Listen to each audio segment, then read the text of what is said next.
Oh no! No! Second player press start.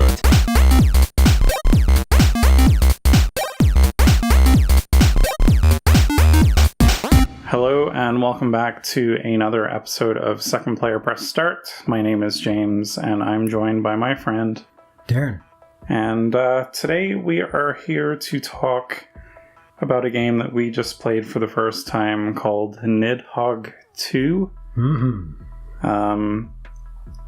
Looks like it was released last year, August 15th. It's available for Mac, PS4, and PC. Looks like it was developed by a small indie studio named Messhoff. The designer and programmer, wow, it looks like there's maybe 4 people that worked on this game. And it's a sequel to Nidhogg, which I've never played, but I think it's kind of the same deal from what I'm reading of the Wikipedia page.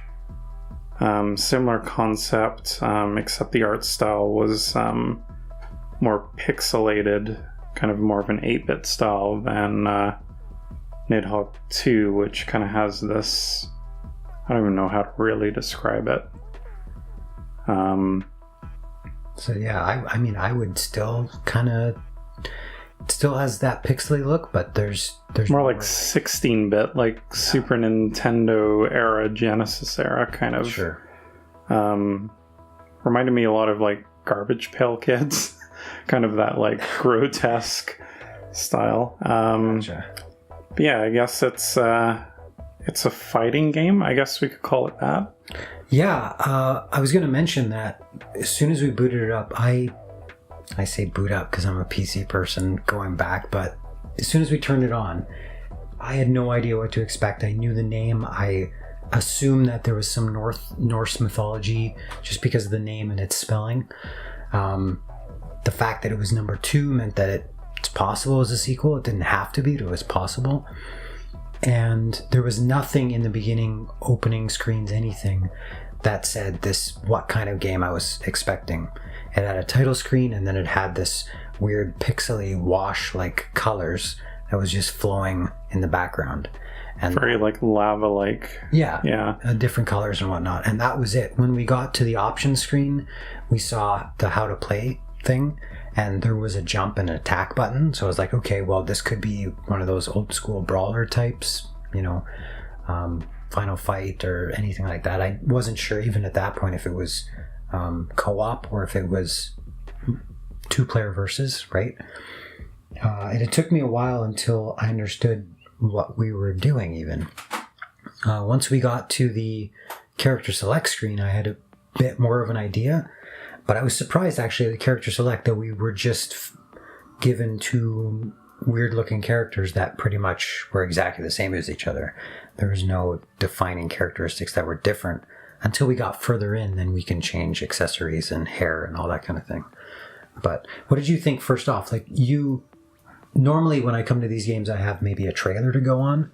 But this time I didn't even have that. And I had no expectations whatsoever. Yeah, I had saw this game. I don't think it was even a trailer. It was like a let's play kind of thing.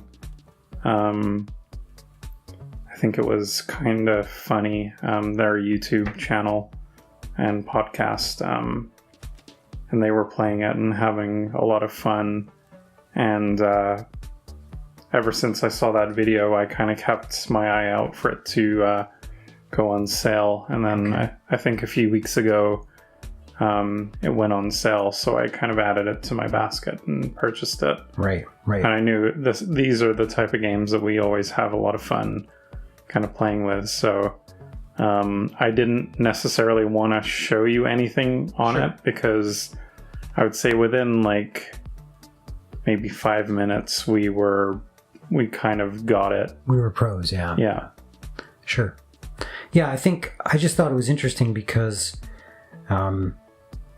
right from the get-go, there's a lot, even when we click quick play as on local to play together.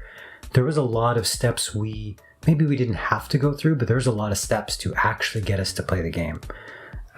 First, we had to choose our character, and then the color differences, so that there's customization in colors, because the character model is the same, basically. But then we get to customize that character further with hair and mustaches and whatnot, different boots and pants and whatnot. And then there's a whole section about the rules of the game, so which weapons we want to use and what's allowed and what's not. There's a section for cheats with like low gravity and all this kind of stuff that until we play, we have no idea what these things are even referencing, or at least I didn't. And then once you start playing, you realize that it's set up kind of like a normal 2-player fighting game, in that you're on one 2D screen facing off versus each other, but there's no health bars or anything that would denote it as a fighting game. And then when one of the other players dies through smashing their head into the ground with your foot until there's gore all over the place, which I didn't expect, but the fact that we had an option for gore in the menu told me that something like that. Right, yeah. But once we got there's this big blinking arrow in the top of the screen. You're like, wait, what?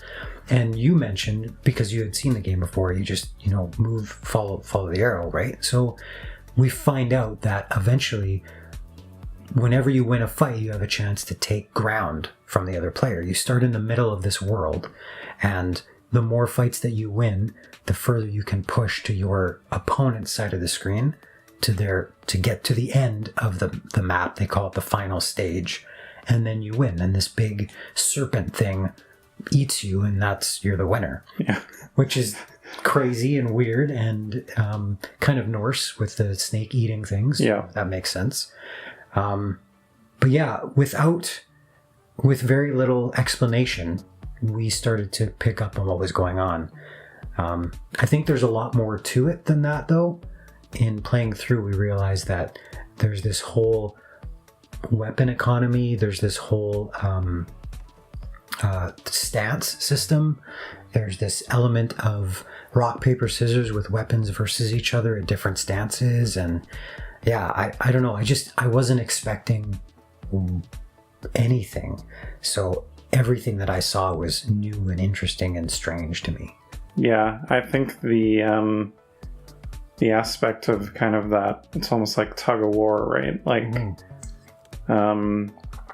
starting off kind of facing each other, and like your objective is to kind of go through this person almost like a football match where you're kind of trying to get to the end zone, right? Sure. And the only thing that's in your way is your opponent. And slowly just learning that as your character, if you kind of die, your character respawns on the next screen. Right. Potentially with a weapon that may be stronger against the weapon that the person might have or they might not have. Right. Depending if they've thrown it to you in the previous screen. Sure. And that's what I saw in that Let's Play video that I really liked about the game, was just that there is a strategic element to it. Mm-hmm. It's very chaotic, and some of it is just pure luck. But that kind of rock, paper, scissors element, which I know we kind of chatted about as we were playing. And then we were just learning little subtle nuances right. in the combat, which I think the more we kind of play it, the more we get a feeling, and the more in control I kind of felt. Right. And it really didn't take that long to kind of feel in control. Yeah, I feel like we had the core of the game, like we said, within the first few minutes. But as we continued to play, there was more nuances that we discovered and saw happening, and realized that some of what we might have thought randomness initially was more to do with positioning and direction and how you use your weapons. And those are things that we wouldn't have realized in those first few minutes. It took us longer to figure that out. And we played through, 5 stages, I'd say? Maybe 6? Yeah. And then the last time we played through with some cheats because we wanted to see what some of the differences were there. But I think that there isn't really a lot going for the game in terms of depth, and the replayability primarily comes out of your cheats and your the fact that you're going to play this with multiple different people for a few minutes each. There's even that tournament mode we saw where it's this bracketed tournament system. So I might win a match versus James but lose versus somebody else, and now James and this other guy are going to play or whatever, and we're going to see who wins at the end of it. I just thought the mashup of a 2D fighter that also has a side-scrolling element to it was really interesting, and I've never seen something like that before. And it's almost like from the designer's perspective, what if we had a 2D fighter but there was actually a 2D side-scrolling world that was part of it, and you just fight in different stages, and instead of each stage being this one fight, one chance opportunity, it's just seamless, right? Yeah. It's persistent. So if you're still alive, you can keep running to the left of the screen and hope that the other person can't kill you until you reach the end point. So there's that strategic element in the long-term play, because you're going through, what would you say, maybe 10 frames or scenes or stages, something like that? Yeah, it was hard to tell because there was just so much back and forth. And yeah, there was moments where we were playing where you were at the final frame or stage, and I killed you or vice versa, and then I would run almost all the way back to the other side. Right.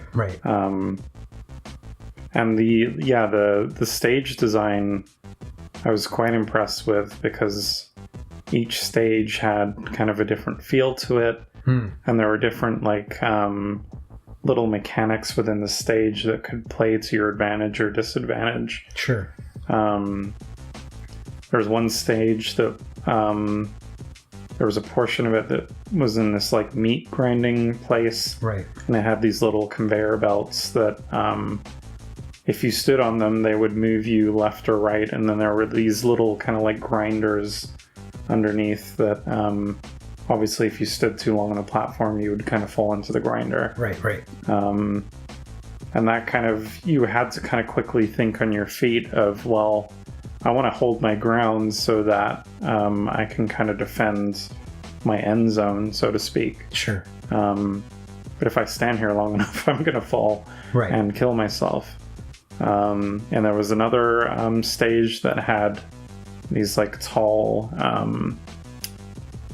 in the woods, it was these... the tall grass? Tall grass, which made it hard to see, which was kind of annoying in some aspects, but then I could see how you could use that to your advantage.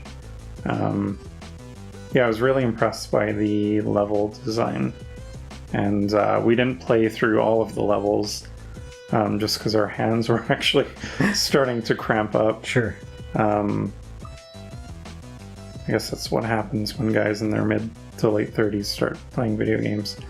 But yeah, it's pretty hard on the hands because you're constantly mashing buttons and... Yeah, there's constant movement. It's similar to, in some fighting games, you can, depending on your strategy, you can play a zoning character where you're going to throw a fireball to keep them at a certain distance, and then if they move in, you can follow up with a dragon punch or things like that, right?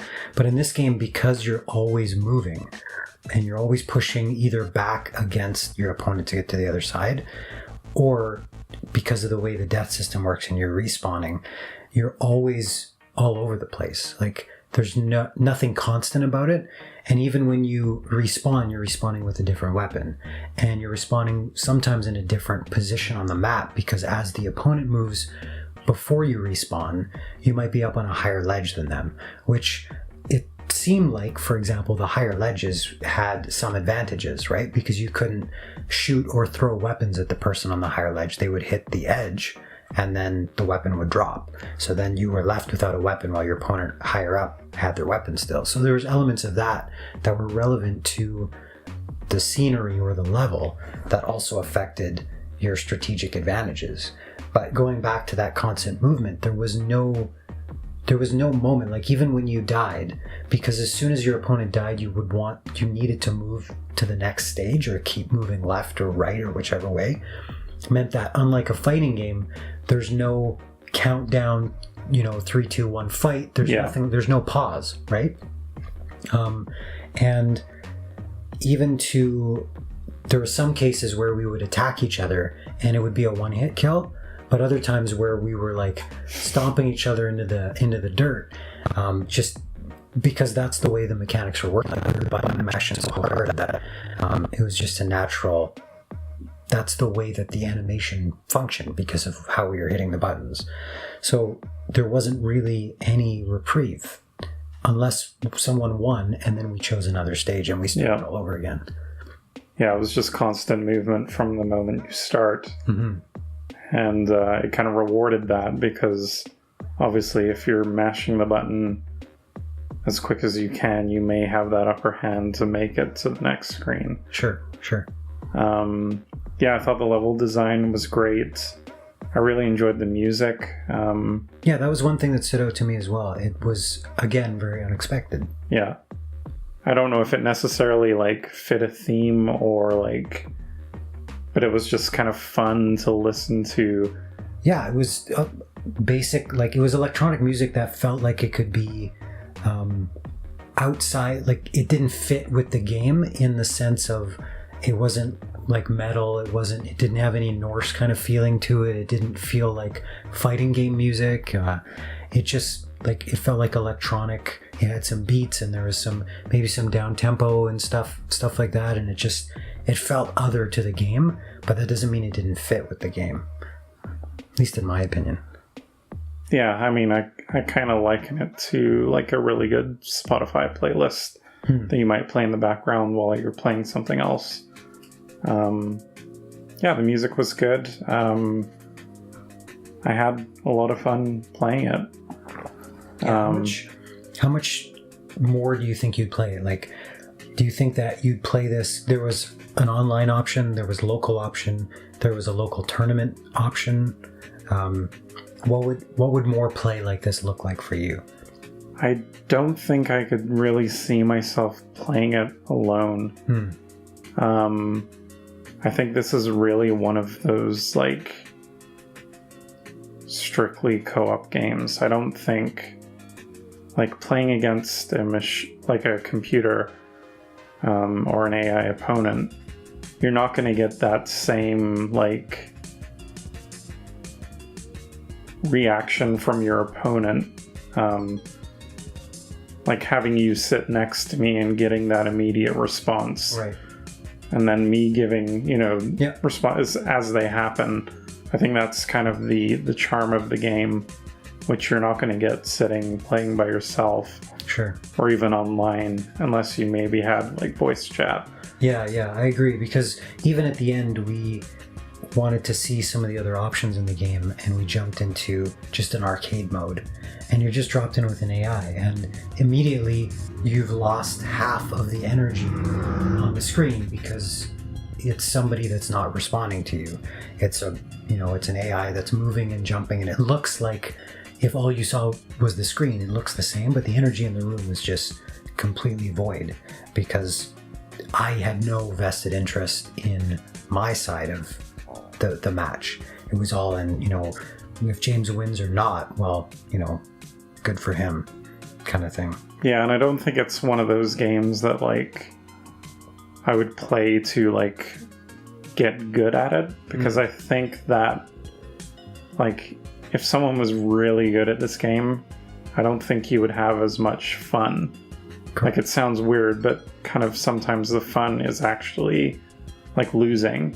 Right. Or being beaten in ridiculous ways is kind of the fun of it. So again, I don't think I would invest time by myself to get better, I think I would kind of hold it until we played together, and then if we both got better together,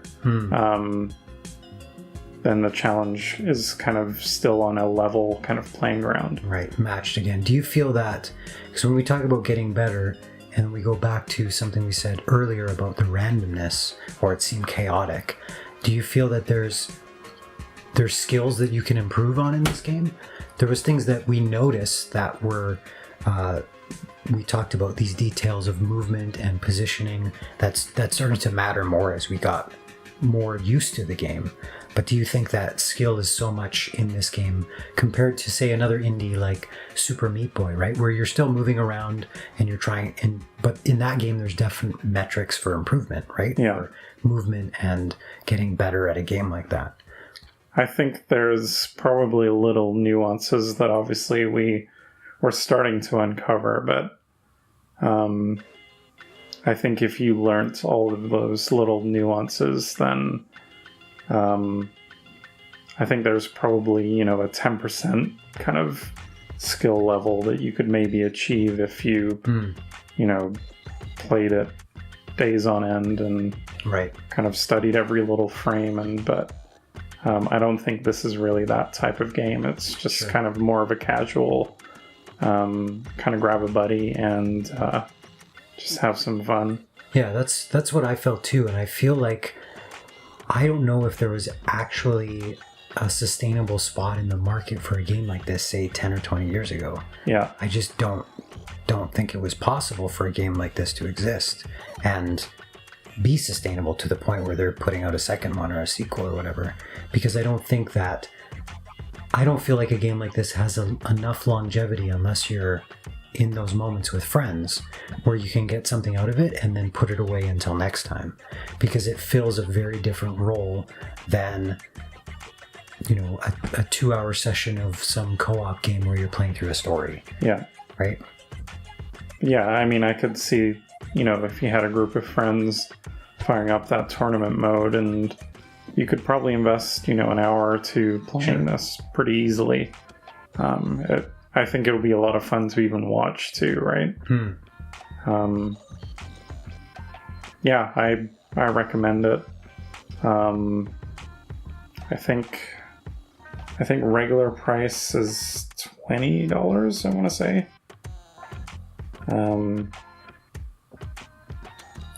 Which I guess would be worth it if you have someone that that you can play with pretty frequently. I think I picked it up for under 10. Yeah, that seems more like a price point in my opinion. I mean, I'm coming from a Steam background too, where pricing on Steam is always a little lower than it is on console. But when I think of the value that I would get out of it versus the value I already got out of it, it's hard to say, right? Yeah. Like if I would go around and buy this to introduce with somebody else or to have as a casual filler game, right? Coming from a tabletop game background, there's always filler games. There's always like, we don't want to get into a 2-hour strategy game right now, so instead we'll play a 15-20 minute filler, and that gets everybody invested for that amount of time before we dig into something heavier. And this game kind of feels like it holds that space for me, right? Right. Where this isn't the start of the evening, like this isn't why we came to play games together tonight, but this is a really great, this whets our appetite, right? This, like, gets us ready for the main course. Yeah, these type of games are also good little, like, kind of palate cleansers, or even just like appetizers for playing other stuff. But yeah, I think that'll kind of wrap this up, unless you have anything else to add. I think the only other thing just kind of wraps into the idea of chaos and randomness. But some of those cheats for me, we played one with the anti-gravity or low gravity mode. But I feel like there's a lot of things in there that could, if you played a lot, like we said earlier, that those types of things would spice it up again. Yeah. Give some more, variability and more things that you're like, oh, I didn't see that coming. The boomerang mode where we shot somebody with an arrow and then it shot us in the face because it came back. Like those were funny things and those were moments that are memorable. But at the same time, there were some of those modes that just added more randomness to it. And even in those modes where suboptimal strategies or optimal strategies came to bear, I remember in the low gravity mode, it was really easy just to jump over your head and keep running because I had the advantage, right? But I feel, and that kind of wraps back into what we talked about, strategy and skill and stuff.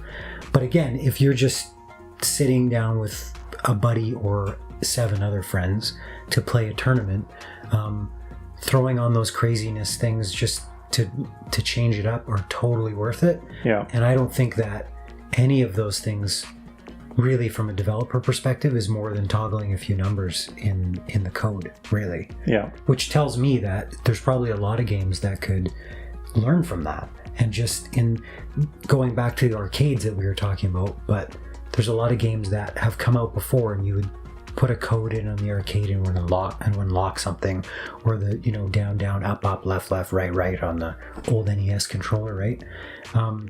And I think the fact that these things are built into the game now gives a lot of replayability for what seems to me like a really low development cost. I just find that really interesting from not only the perspective of the developer and the designer, but from the player as well, that right up front, very explicitly, these are ways you can break the rules in our game to change your game experience.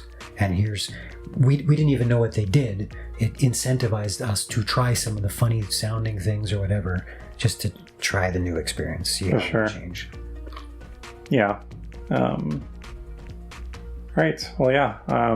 Thumbs up from me, I guess. If you're looking for a couch co-op game, I think, I would definitely recommend it. So yeah, that'll conclude today's episode. If you would like to listen to more episodes, I guess you're probably already watching a video or subscribed to something if you're listening to this, but I'll just say you can go to secondplayerpressstart.com, and that's 2ND press, you know the rest, and our information's up there if you want to watch us on YouTube or listen to us via podcast. We're on Apple and Google and pretty much anywhere you can get podcasts now. So yeah, until next time, say goodnight, Darren. Good night, James.